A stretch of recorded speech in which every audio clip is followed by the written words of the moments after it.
In the great island of New Guinea, there are 42 different species of birds of paradise, each more bizarre than the last.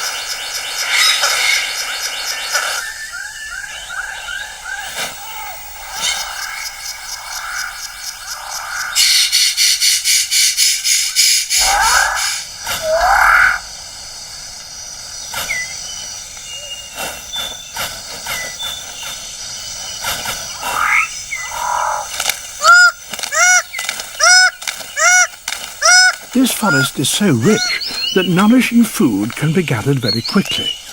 That leaves the male six-plumed bird of paradise with time to concentrate on other matters, like tidying up his display area.